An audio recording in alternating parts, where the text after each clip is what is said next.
Halo teman-teman, salam sehat selalu untuk kita semua, salam sejahtera. Dan kembali dengan saya, Bung Roban. Setelah dari Makassar, saya sudah kembali tiba di Jakarta dan banyak dari kemarin terus meminta saya untuk mereview terutama bagaimana hasil pertandingan yang berlangsung seru di Liga Premier Inggris yang melibatkan The Gunners Arsenal, Manchester City, bahkan sampai dini hari tadi itu ada Liverpool yang berpesta gol di Elland Road, markasnya Leeds United. Muhammad Salah dan kawan-kawan menang dengan 1-6. Leeds 1 dan Liverpool 6. Luar biasa ya. Dan bagaimana kalau bisa dilihat pasukan Mikel Arteta juga tertahan sebelumnya pada hari Minggu ya, di mana mereka itu gagal meraih 3 poin.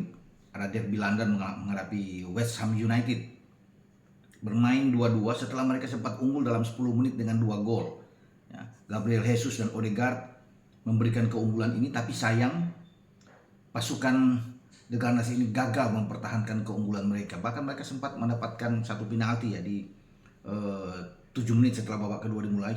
Namun Bukayo Saka itu tidak mampu mengeksekusi dengan baik. Kalau dia bisa mengeksekusi ya penalti untuk bisa menjadikan gol, Arsenal itu bisa unggul dengan 3-1 ketika ada gol balasan juga dari sebelumnya dari West Ham ya, juga dari penalti Said Ben Rahma saat itu.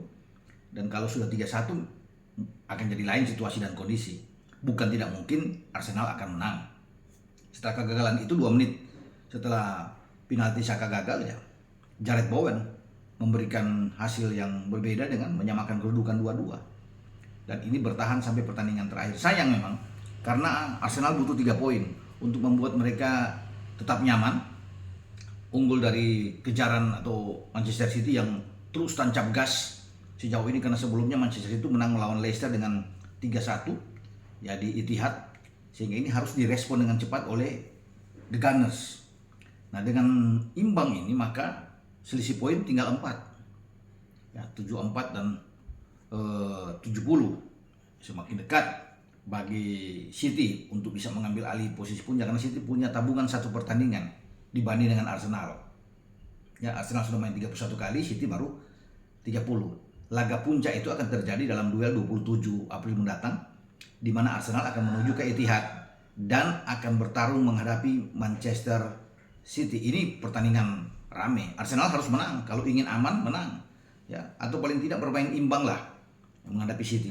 City tidak akan membiarkan Arsenal ini untuk bisa mendapatkan poin penting ya ketika mereka menjadi tuan rumah, karena dalam pertandingan pertama Arsenal tumbang bermain di Emirates, kalah dengan 0-1 melawan City. Makanya ketika peluang itu ada di mana City bisa mengambil alih posisi puncak, mereka harus bisa menang ya. Arsenal masih akan bertarung 1 kali lagi sebelum menghadapi City lawan Southampton. Katakan Arsenal menang ini masih oke, mereka masih bisa. Kalau mereka kalah menghadapi City, mereka memang masih memimpin laga. Tetapi kan mereka tetap kalah dalam hal tabungan pertandingan menghadapi City, karena City ada pertandingan tunda melawan Brighton. Jadi posisi City untuk bisa ada di atas itu sangat terbuka. Sekarang tinggal 4, berbahaya. Nah, kalau sampai melawan Southampton juga tergelincir melawan Southampton dan bermain imbang lagi, sulit bagi Arsenal untuk bisa menjadi juara. Jadi penentuan juara nantinya untuk 7 pertandingan ke depan bagi Arsenal itu sangat menentukan. Arsenal akan melalui rintangan yang saya pikir ini ngeri-ngeri sedap ya. Setelah melawan City, mereka harus siap-siap nantinya ada Chelsea. Memang mereka menjadi tuan rumah, tapi Chelsea sedang berusaha setelah terpuruk masuknya Lampard ini, mereka berusaha untuk bisa memenangkan laga, untuk tetap bangkit lagi. Bukan tidak mungkin Chelsea akan memberikan rasa ketar-ketir bagi Gabriel Jesus dan kawan-kawan di Emirates. Setelah itu mereka masih akan bertarung di St. James Park menghadapi Newcastle. Newcastle akan berusaha untuk mempertahankan mereka di zona Champions, ada di 4 besar. Jadi Newcastle apalagi main di kandang, Newcastle bahaya. Bukan tidak mungkin mereka akan bisa melibas Arsenal. Setelah itu Arsenal harus berpikir lagi untuk menghadapi Brighton, tim penuh kejutan ini yang berada di peringkat ke-7 sementara, yang berpotensi juga untuk bisa menghambat laju bagi Arsenal. Jadi memang 4 laga ke depan, apalagi memasuki di bulan Mei ini, berat ya bagi Arsenal ya. Kalau Arsenal bisa tergelincir 1-2 kali aja mengalami kekalahan, City akan masuk. City itu punya jadwal yang lebih ringan dibanding dengan Arsenal. Ya paling tidak mereka hanya menghadapi Chelsea, itu pun lawan Chelsea bermain di kandang mereka di City. Ya mereka City akan berusaha, kalau City menang melawan Arsenal ya mereka sudah menganggap bahwa mereka bisa layak tampil sebagai juara. Ya, dan itu menjadi tujuan utama bagi Pep Guardiola, menang melawan Arsenal, kemudian lawan berat yang saya bilang cuma itu ya, Chelsea, ya ada Brighton pertandingan tunda, dan juga Brentford. Kalau bisa dikatakan ada klub-klub yang bisa mengejutkan. Namun saya pikir bagi City, kalau mereka sudah sekarang dalam posisi yang bagus untuk bisa mempertahankan gelar mereka, mereka akan tidak membiarkan. Mereka tidak mungkin untuk bisa kalah kehilangan poin di laga-laga selanjutnya. Tinggal sekarang bagaimana Arsenal, konsistensi Arsenal yang dia sudah 2 kali imbang, ya mestinya mereka mendapatkan 6 poin. Lawan Liverpool juga Arsenal sempat unggul 2 gol sebelum akhirnya Mo Salah dan Firmino bisa menyamakan kedudukan, dan 2 gol itu mereka dapat begitu cepat. Di babak pertama mereka bisa melakukan dengan baik. Martinelli bisa membuat gol, ya bisa. Gabriel Jesus juga ikut mencetak gol ketika itu di Anfield. Namun buyar, ya. Dan memang mereka saat itu dinaungi keberuntungan. Dari statistik pertandingan dari semua aspek Liverpool unggul. Banyak peluang bagi Liverpool untuk bisa mencetak gol. Makanya ada keberuntungan ketika di Anfield mereka mampu mendapatkan 1 poin. Mestinya mereka bisa kalah saat itu menghadapi Liverpool, dan terulang lagi melawan West Ham. Sayang saya bilang tadi ya, ketika mereka sudah 2-0 unggul semua dan akhirnya berakhir dengan 2-2 di Anfield, dan 2-2 juga di London menghadapi West Ham. Tinggal menghadapi Soton aja, kita akan tunggu sebelum mereka bertarung melawan City. Jadi memang ramai perburuan gelar yang hanya akan diikuti oleh 2 tim, Arsenal dan Manchester City. Sementara bagi Manchester United sekarang mereka melompat masuk di urutan ketiga klasmen, ya, setelah mereka menang melawan Nottingham Forest, markas lawan dengan 2 gol, dan ini cukup 59 poin bagi pasukan Erik ten Hag dengan 30 pertandingan. Pertandingan yang sama juga dicapai oleh Newcastle United, tapi mereka ketinggalan 3 poin di belakang MU, Newcastle 56 poin. Nah, sekarang saya bergeser dengan Liverpool. Dengan 3 poin yang Liverpool dapat di Elland Road, di mana Cody Gakpo bisa membuat gol lebih awal, ada 2 gol dari Mo Salah, ada 2 gol dari Diogo Jota. Sebelum ada di menit ke-90 pemain pengganti Darwin Núñez bisa melengkapi dengan 6 gol mereka. Gol balasan dari Leeds dibuat oleh Sinisterra, dan itu pun hasil dari kesalahan yang dibuat oleh Konate ya. Ketika salah memberikan umpan ke belakang, Konate mengontrol dan kurang begitu sempurna direbut oleh Sinisterra, dan akhirnya gawang bagi Alisson Becker bobol dengan kesalahan tersebut. Tapi kesalahan itu tidak diulang lagi karena Konate bermain sangat bagus juga. Saya pikir bermain dengan Van Dijk di belakang, ada Trent di kanan dan Robo di kiri, mereka oke. Klopp memainkan juga dengan Curtis Jones di tengah, ada Fabinho, ada Hendo. Sebelum Fabinho dan Hendo ditarik keluar, nah di garis depan kita ada Cody Gakpo, ada Mo Salah dan Jota.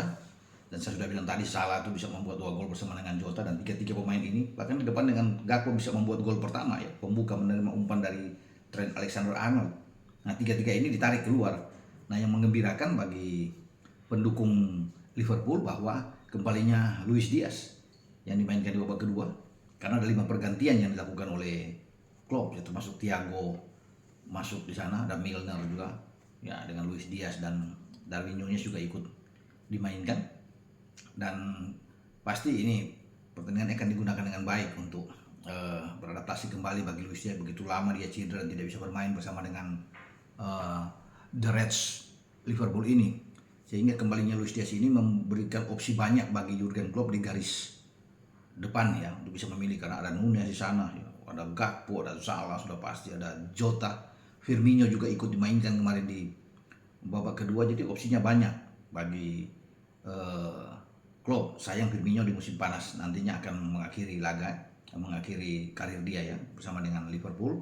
Tapi setidaknya saya pikir di lini depan tidak mengkhawatirkan, karena itu tadi saya bilang kan, ada Gakpo, ada Jota, Salah, Núñez, dan kembalinya Luis Diaz. Walaupun mereka harus kehilangan salah satu legenda mereka, Firmino, yang mengakhiri musim kebersamaan dia bersama dengan Liverpool. Dalam pertandingan menghadapi Leeds, Liverpool memang layak menang. 74% penguasaan bola, terlalu tinggi dibandingkan dengan tuan rumah Leeds yang hanya 26% mereka penguasaan bola. Memang sama-sama melepaskan 13 tembakan, tapi Liverpool punya 7 on target berbanding 3 on target dari Leeds. Jadi dari 7 on target itu dimaksimalkan 6 menjadikan gol. Hanya satu yang digagalkan oleh kiper lawan. Jadi pantas memang bagi Liverpool untuk bisa meraih kemenangan. Tapi Liverpool masih ada di posisi ke-8. Kemenangan ini tidak mendongkrak posisi mereka lebih naik ya. Karena bagi Liverpool dengan 47 poin, mereka memang perlu kerja keras di 8 pertandingan sisa kalau ingin masih berharap masuk ke zona Champions, karena selisih dengan Newcastle yang berada di peringkat keempat zona Champions itu masih tinggi ya, selisih 9 poin. Jadi perlu kerja keras. Berharap juga Newcastle tumbang dalam mungkin 3 pertandingan atau 4 pertandingan ke depan. Tapi saya rasa ini agak berat. Ya, asalkan Liverpool juga harus konsisten. Jangan menang 6-1 saat ini, nanti pertandingan berikut mereka kalah atau imbang lagi. Nah, ini tidak konsisten, ini yang membuat Liverpool itu sulit bersaing di papan atas. Yang paling tidak mereka ya sial-sialnya mereka masuk ke Liga Eropa. Tapi untuk bisa menembus Liga Eropa itu kan ada 3 tim yang di atas mereka. Ada Spurs, ada Aston Villa yang sedang bagus, ada Brighton yang ada di sana. Untuk bisa menggagalkan ini juga perlu perjuangan keras lagi bagi Liverpool, karena tidak mudah untuk membuat Spurs, Aston Villa dan Brighton itu turun dan mereka bisa melompat masuk ke posisi untuk di Liga Eropa. Tapi setidaknya saya pikir dengan ini oke lah. 6 gol ini bagus buat melanjutkan motivasi Liverpool, semangat Liverpool untuk bisa lebih baik lagi, tentunya untuk tidak kalah lagi dalam 8 pertandingan ke depan sampai pada pertengahan bulan Mei yang akan datang, di mana kompetisi musim 2022-2023 berakhir di IPL dan melihat musim yang baru bagi semua tim, dan pasti ada pembenahan bagi manajemen Liverpool dengan Klopp masih berada di sana. Jadi posisi Klopp tetap aman. Sulit untuk Klopp itu keluar karena kepercayaan besar dari manajemen, tetap dari owner Liverpool untuk pria asal Jerman ini begitu tinggi, dan Klopp akan diberikan kesempatan lagi untuk membangun Liverpool pada musim depan. Pembelian pemain lagi untuk membuat Liverpool bersaing lagi di papan atas untuk musim 2023-2024. Nah, kita akan nantikan ya, bagaimana persaingan nanti ke depan. Tapi yang pasti kita menunggu perjalanan Arsenal untuk apakah ada tetap di atas untuk mempertahankan posisi mereka di puncak klasemen, atau ada kudeta yang terjadi di mana City yang terus tancap gas, terus tidak kasih kendor pertandingan demi pertandingan yang mereka lalui ya, dan sehingga mereka City akan naik dan pada akhirnya mereka bisa menjadi juara lagi untuk mempertahankan apa yang mereka dapatkan pada musim lalu. Ini yang akan kita tunggu, perburuan antara Arsenal dan City, antara Mikel Arteta dan Pep Guardiola, dua sosok yang pernah bersatu ketika Arteta menjadi asisten di Manchester City dengan Pep tentunya sebagai pelatih kepala, di mana sekarang keduanya dalam persaingan, dalam race untuk menuju mimbar juara di IPL. Kita nantikan.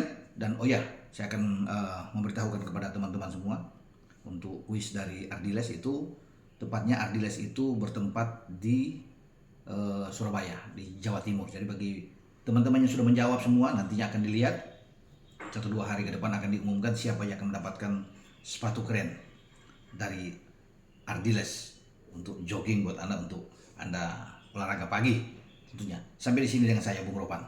Ciao.